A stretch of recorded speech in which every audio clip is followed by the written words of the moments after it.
Hi, everyone. This is Rohit from Lifestyle Mastery, and I'm excited to have Adam Olejniczak, who's the founder of Buffalo Market. He's born and raised in Leszno, Poland, and was educated in Masters in Finance from the University of Amsterdam. After a short episode of working at University of Amsterdam, he worked in a local startup, and prior to Buffalo Market, Adam was the founder of Rydeon. Welcome to the show, Adam. Thanks a lot. Yeah. So Adam, you were in Poland and now you were in Palo Alto, US. How did that journey happen, and how did you get into this crazy world of startups? Uh, I was born and raised in Poland. I did my high school there, my bachelor's, and then I always wanted to travel. My parents didn't have that much luck as I did. They were just born wrong times, and they were always very curious for the world, and they would take me anywhere they could when I was a kid. So I was very curious to explore the world and try living in different places and do different things. So as soon as I had a chance, I moved out from Poland first to Amsterdam, got my master's in finance there, got a job at the university. I thought I wanted to get PhD in corporate finance or something corporate finance related, and after a couple of months, I just decided that's perhaps not the best time in my life to do that. But you can always go back to teaching and to academia. I thought I want to go out and be in the actual business. I met this super charismatic guy, Louis, who was starting his advertising company in Amsterdam, and I joined him. Um, we for a couple of years we've been building that company, expanded it from Amsterdam also to Dubai, did some business in Germany, in France. It just wouldn't really scale beyond the success that we had in Amsterdam. So at some point, I left that company. I moved to San Francisco, started Rydeon, which was a ride-sharing concept that was really targeted for hotel concierges, which is this very interesting niche that wasn't covered by the existing ride-share companies. So launched it in 2019, had some initial success, some fast growth at the beginning, and then COVID hit. And as the bans, early 2020, USA started banning flights from more and more countries. We started losing all of the customers because we didn't have any local customer base. Everybody was a tourist who was using our service. Um, and then I started Buffalo Market just when the COVID was starting. No, I think that is very interesting. I had no idea that you had moved on from Ride On to Buffalo Market during COVID. I think hats off to your tenacity and your ability to create a new market in such difficult times. But what were your learnings when you were building Ride On? Since you were in a totally different market to Buffalo Market, which we're going to talk about later. Well, the core business is very similar. With Ryden, we're moving people from hotels to the airport, from the airport to the hotels, all around the city to conferences and stuff. And with Buffalo Market, we're moving groceries and food items, and we deliver to restaurants, to grocery stores, to some consumers. Although our consumer side of things is getting smaller and smaller. Um, Intentionally. But in general, I got this deep understanding of logistics and so regulations. A lot of regulations behind goods transportation is similar to people transportation in California. So I felt like I was pretty well positioned to go into this business. And we had technology that we've built for dispatching rides, for our limo drivers. Then we just switched it to optimizing routes for groceries. Got it. And let's talk about Buffalo Market. What made you start Buffalo Market, and what is the core problem that Buffalo Market is solving? Mhm. Well, so initially my thesis was, I still believe that 10 years from now the retail stores are going to lose most of their business to online entities. And initially, when I was starting Buffalo Market, I thought that I would be able to challenge the existing models with apps shopping from grocery stores or delivering from local locations and being super quick. I thought that the key to really win this market was a centralized approach, where you'll be basically able to have operate one giga warehouse and be able to deliver in a very large radius to consumers. Um, it happened to be more challenging than I thought, especially because of the sourcing. That was just super difficult. So when I started Buffalo Market, I rented my first warehouse. Well, when I started, I was just buying groceries from Whole Foods and Walmart and delivering around Palo Alto in my car. But then I was lucky enough to get one of my first customers was Elizabeth In from Hustle Fund, and she invested her first check, and with her money, I actually rented the first warehouse, hired the first employee, and decided that we'll be sourcing from food distributors instead of grocery stores. This way, we'll be able to have more space for a margin, and we'll be able to have more control over the whole supply chain.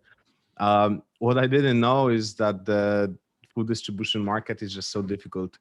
Took me like about 2 months to even open the first account, and all those food distributors are companies that make 20-50 billion dollars a year, and they pretty much based on pen and paper.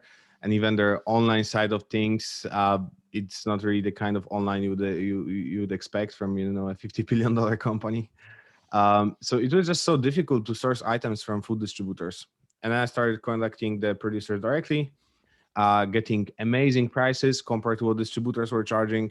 With some distributors, I would get like 20-30% discount from the retail price, and then I would source some items directly from the producers, and the producer was happy because they charged me more than they were charging their distributors, and I would get their products cheaper. Um, and at some point, our prices became so low that we started seeing grocery stores and restaurants just buying off our website, and we started getting those really big orders. Someone buying like 500 pounds of groceries, and like, who is this person? So I would always ask a driver, let me know who it was, and then they deliver and say, oh, that was a local grocery store in Oakland. And that was super interesting to see. So more and more we started investing in the B2B side of things, and eventually decided that we're going to go into that direction where we basically really use technology to enable supply chain for bunch of restaurants, smaller convenience stores, and entities alike. Very interesting. And the couple of things you talked about. One is how did you convince Elizabeth from a hostel fund to invest? Was it their thesis, or did you have a prior relationship with her when you were trying to raise funds? No, she was a customer. And interesting thing, she said that she passed on many grocery delivery farm to table concepts, but she really liked my concept of kind of streamlining it and centralization. So everybody on the market, everybody on the market is sort of crazy about the speed of delivery, Yeah. and it's very difficult to do. I mean, if you want to offer a 15-minute delivery, you have like your serviceable area becomes very small. So what I've started noticing is that because I was offering next day delivery, we could offer a huge radius. I mean, at some point we started delivering to pretty much all of California from our one single location. And what that did is that just dropped our cost of customer acquisition to like almost zero. I mean, we're probably like 7x lower cost of customer acquisition than the competition, and that's what I think that's one of the things that got Hassel Fund pretty interested. Interesting, you pointed out about that because I spent a lot of time in India, and there's a company called Milk Basket in India, which would service customers and deliver only during a certain time, like from 7 a.m. to 9 a.m. in the morning, and they were able to scale up much faster than other delivery companies. So that's a very interesting point you made. And if I may ask, what is the cost of acquisition, and how do you acquire customers? Because when you look at organic products, are you catering to an audience which is very niche and who looking for premium products, or how do you identify your customer? I'm talking about your end customer in this case. Well, so our business is changing rapidly, and a couple months ago we were just delivering purely to consumers, and that was a completely different story. We're just using Facebook marketing, and it costs us about $20 to acquire a new customer on Facebook. It changed a little bit now because now over 90% of our business is really B2B. So it's a totally different case. We work with specialty stores, with organic grocers that want to be selling those premium items. We work with some high end restaurants that really care about sourcing and the quality of their products, and so we are really focused on the quality. But now the customer acquisition just became so much different, since most of our customers are restaurants and grocery stores. Right. And if you're not using paid channels, what distribution channels are you using to cater to this B2B market? Um, I mean, in terms of working with those companies, we have our own fleet, and you know, not sure what you mean by distributing to them. Yeah, no. How do you acquire customers if you're not using, especially when it comes to B2B customers? Yeah. Uh, yeah, Right now, almost everything is based on referrals. So what's happening is, I have.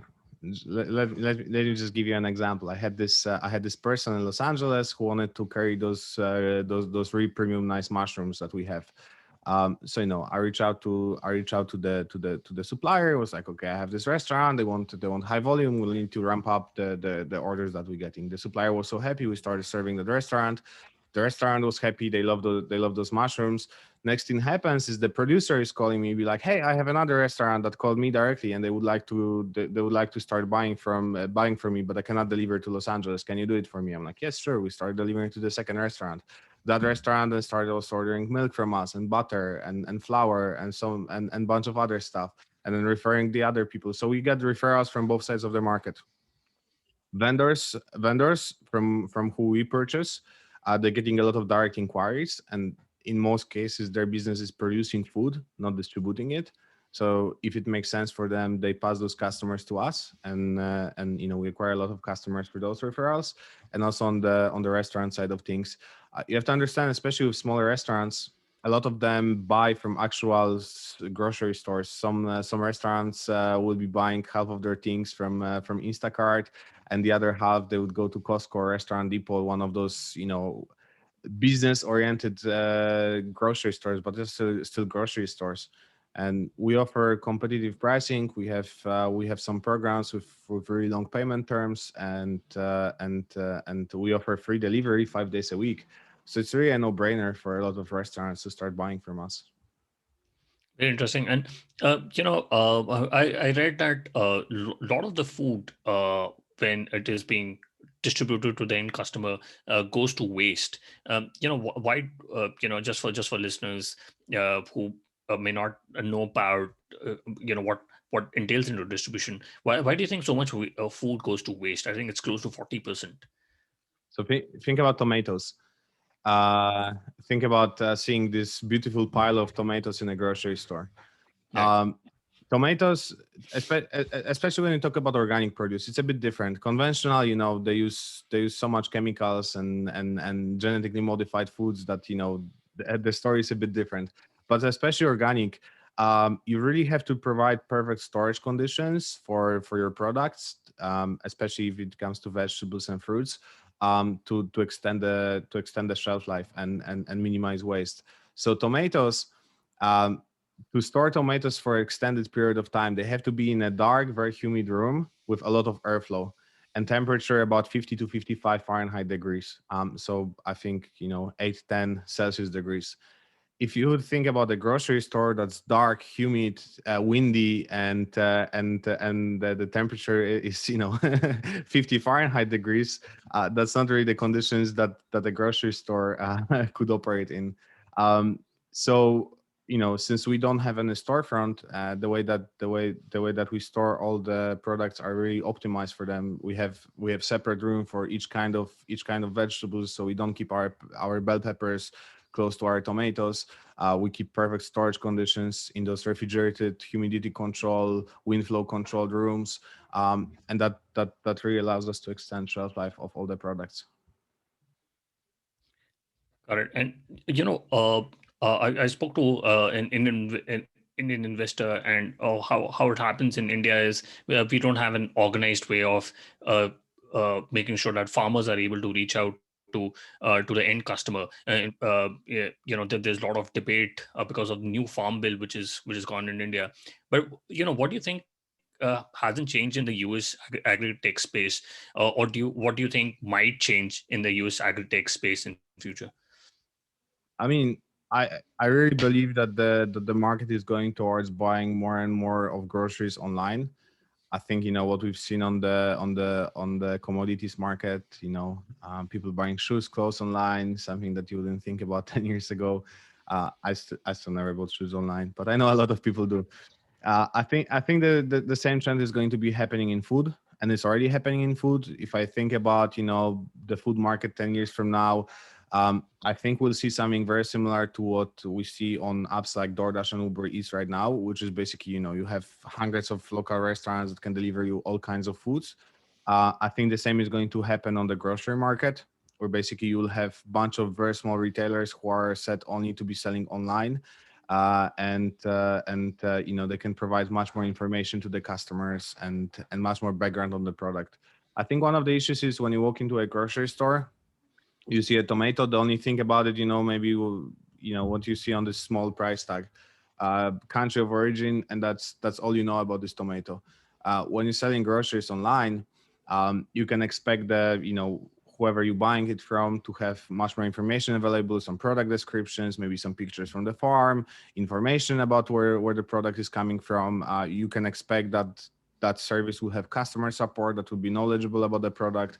And I think that's a huge change that's going to happen in the next couple of years, where customers will get access to much more information about the product, and that's a part of what we're working on. When we sell, let's say you have your local convenience store, and maybe you're already setting yourself up to sell your groceries online.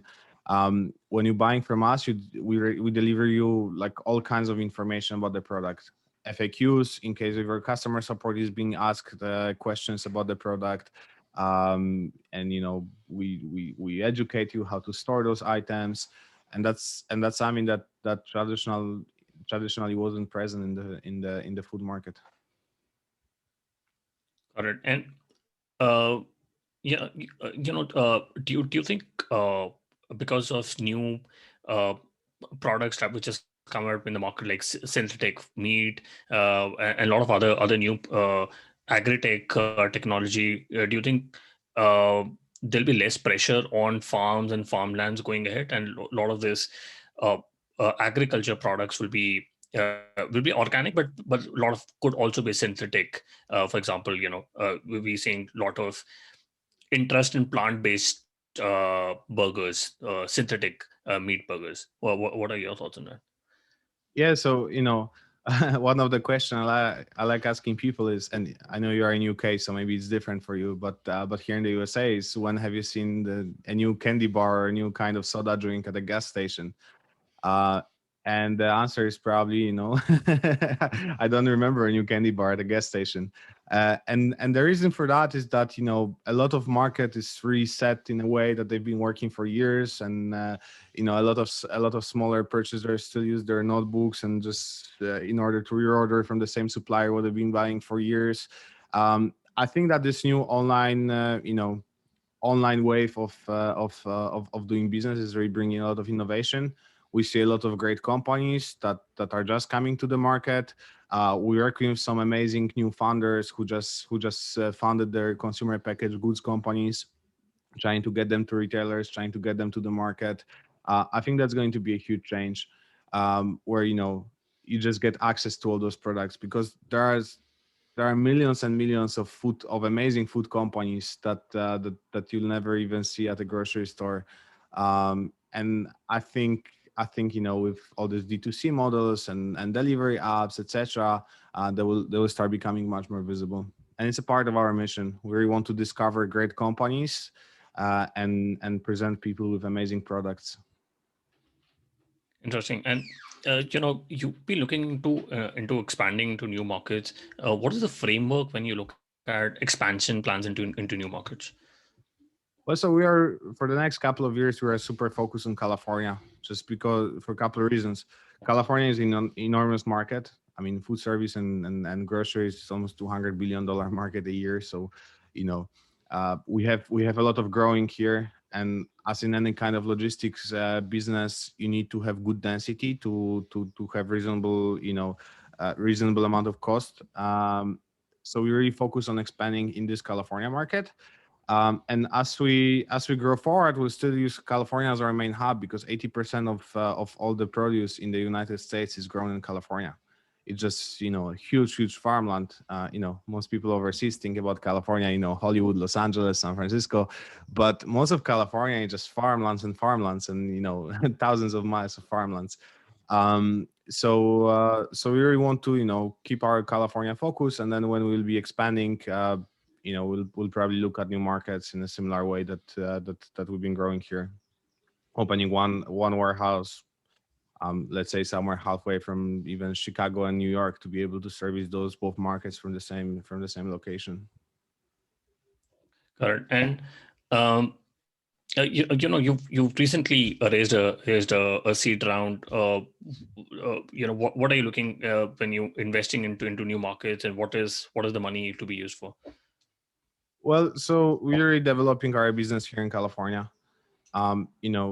We are lucky to be in good cash position. The way that business operates, and a lot of our customers are just starting, so they're paying with credit cards. So our cash situation is pretty good. We raise this money, to be more comfortable, also as a validation. Usually, when you have an amazing investor entering into your company, that sort of validates market, especially validates your company, especially for bigger customers. Yeah, and I mean, we're investing in our team, we're investing in our technology. We are building a self-serve platform where basically these new vendors that we discussed before, new entrants to the market. Let's say your aunt who just started making her pasta sauce. We want to build a marketplace in which she would be actually able to reach to the customers and to the business customers. I mean, because that's the easiest way to grow a company. And on the customer side, if you're starting a restaurant, I want you to just go to my website, register, and the same day you are able to place an order. So we're building a lot of infrastructure behind that. Got it. And for a founder, I think they usually have three jobs. One is hiring, which is their number one priority, making sure there's always cash in the bank, and the vision for the entire team. What have been your biggest lessons when you're looking at acquiring the best talent in market, since you're growing so fast? What works in acquiring the best talent for your company? Yeah, so I mean, having amazing investors on board is something that help us really a lot. A lot of people, a lot of very good people who we trying to hire ask us who are your investors, and having this very strong lineup of pretty much the best names in the industry is really helpful. On top of that, just fast growing company. People look at the numbers. We've been growing since we started. We've been growing on average 38% every single month. So everybody is excited about it, and especially here in Silicon Valley, people really understand what can happen if you join early a company that's growing this fast. So we didn't have a lot of challenges recruiting. I'm so blessed to have this amazing strong team that's just doing fantastic work, and I just feel like everybody's smarter than me, which I think is exactly what I want. Absolutely, I loved it when you said that people are smarter than you, because that's what you want. You want some really high quality A players in your team. And what mistakes do people make when they scale up startups?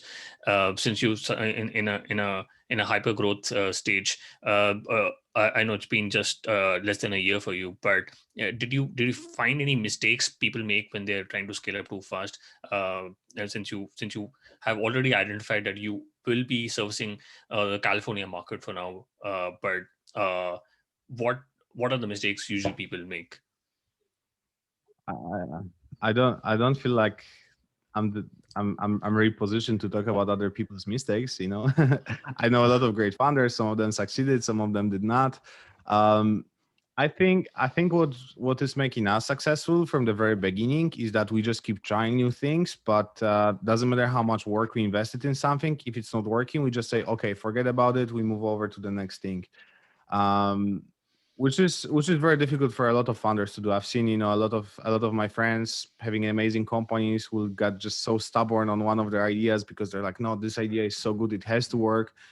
The market is saying something else. Your idea is really not working out, and you don't want to move forward and just forget about it. And that's been something that we've been doing very well.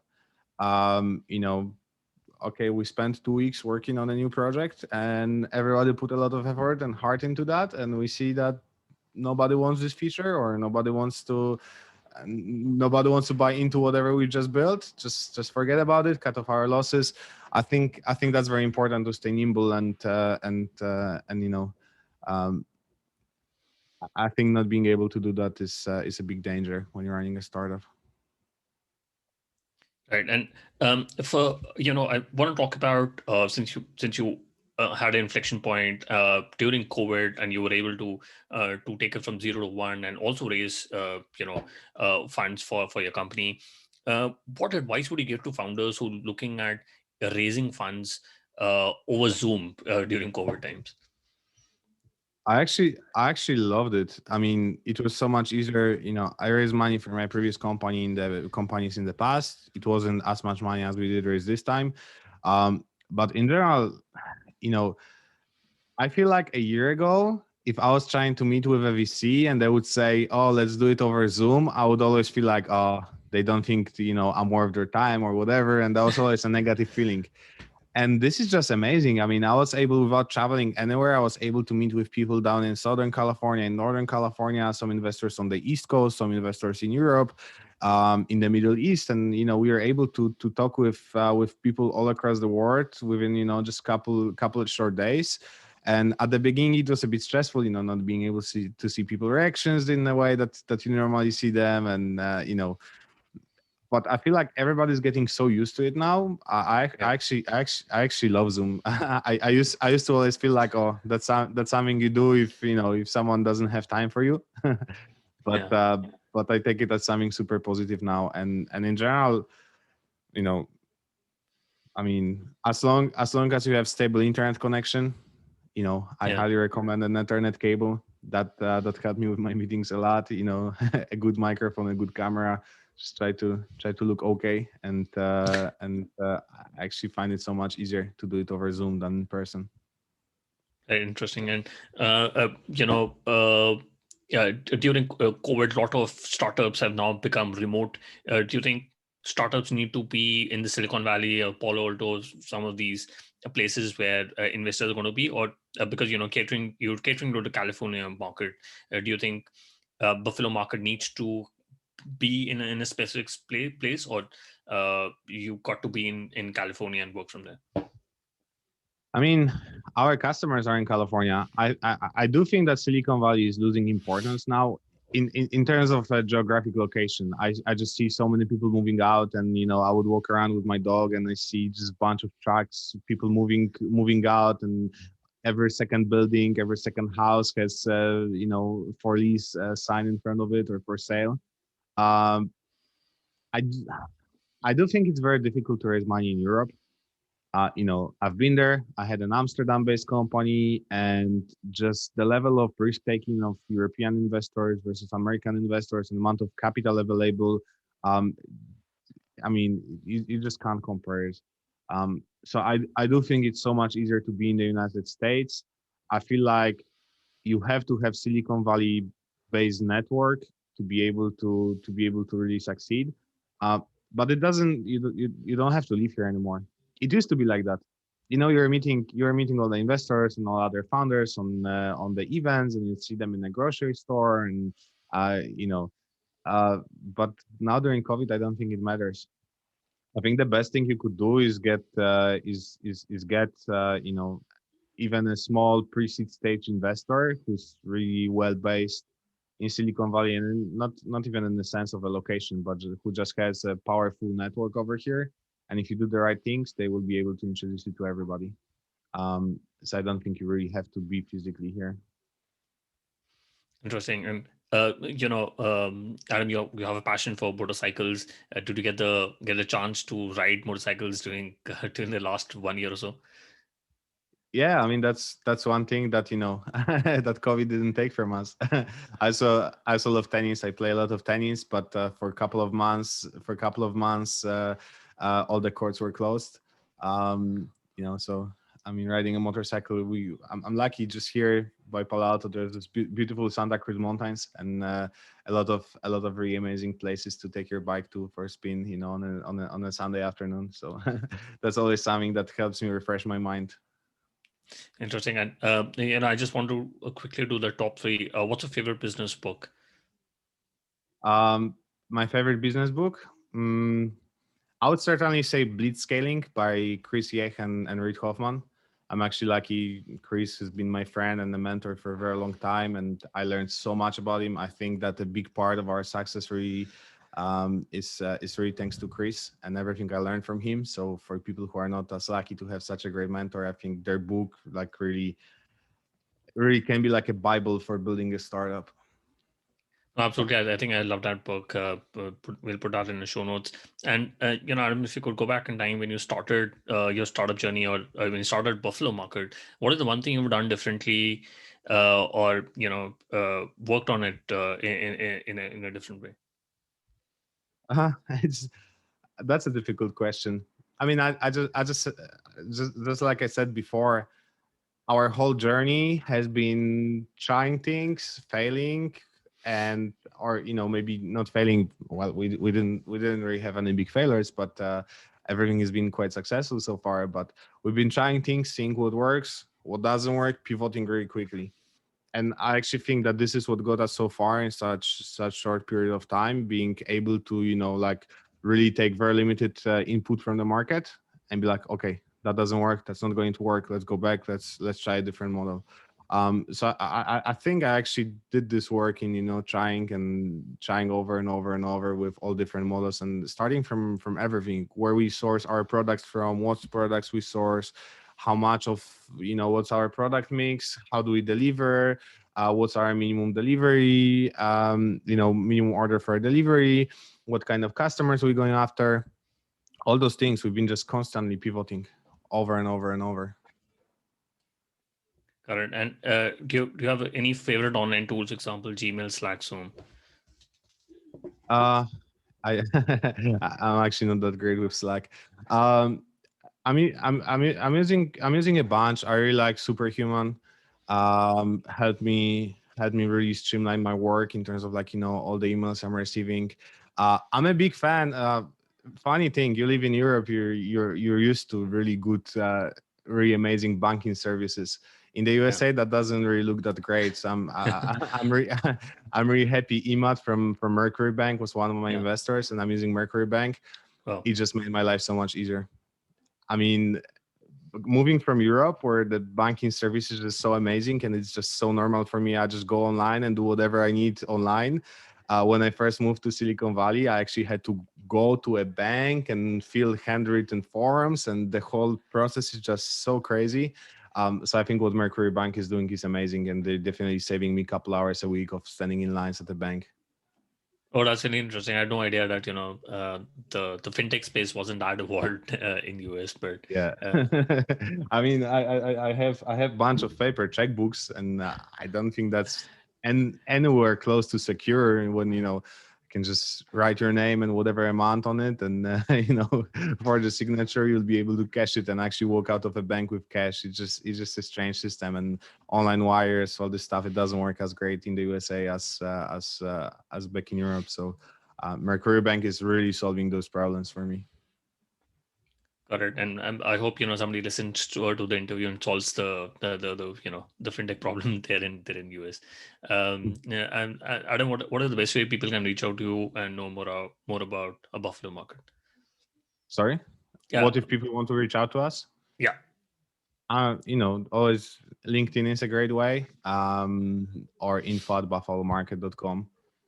Um, yeah, info is connected to my mailbox, my co-founder's mailbox, and a couple other senior people at the company. So, uh, you know, if you send email to info@buffalomarket, you can be sure that that someone senior will see it. All right, we'll put that in the show notes. Thank you so much for taking our time and speaking to me. I really enjoyed my conversation with you. Thanks a lot. That was very fun.